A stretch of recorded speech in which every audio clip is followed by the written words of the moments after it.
Hello, this is Dave Hammer. Today we're going to talk about building the Cricket air hammer. All videos and pamphlets produced by David Hammer are copyright protected. The Cricket videos are available on YouTube for free viewing at this time. I do not give permission for the content to be downloaded nor used for any commercial gain. Metalworking projects require the use of shop equipment. Please exercise caution when using machines. These videos are offered without accepting any liability for your experiences. Your safety is your sole responsibility. This video provides an update to the series that provides information about how to build a Cricket utility air hammer. This episode provides more details about using heavy angle iron with HDPE for gibs for the backside of the ram assembly.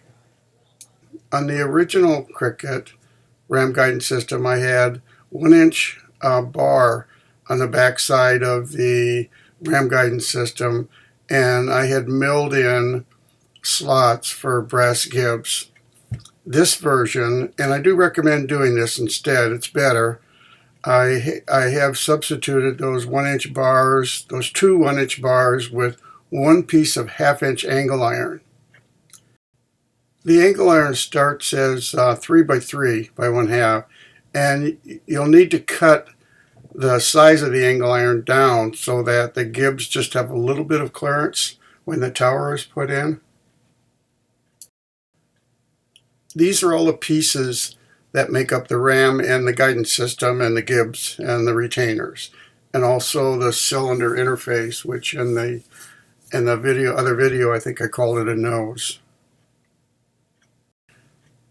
The next part of the video will show me assembling these, just putting them together. No welding here, just showing you how it all goes together. The other ram assembly video shows you how to prepare all this for welding. But I'm just showing you here how this goes together to clear up any confusion about how I did the original Cricket and how what I'm recommending right now. So those are the sides. That's 3/8. This is a 1/2-inch piece. Now remember that I said earlier you need to cut this so there's just a little bit of room, a little bit of clearance for the gibs and the backing with the tower, between the backside and the tower. You don't want a lot of space in there. The 1x1 there is just for support.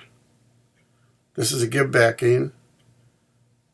One side of that gib backing will have been rounded to match that inside corner of the angle iron. The backings are pushed in by the gib adjuster bolts. This is a retainer for the top. That just gets bolted on after it's all together.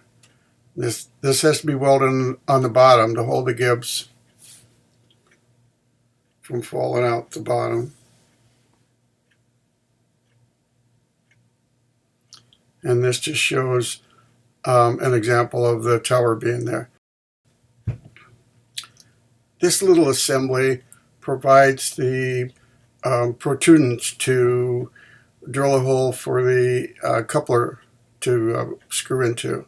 You won't know where this really needs to be until after the cylinder is mounted. This is Dave Hammer.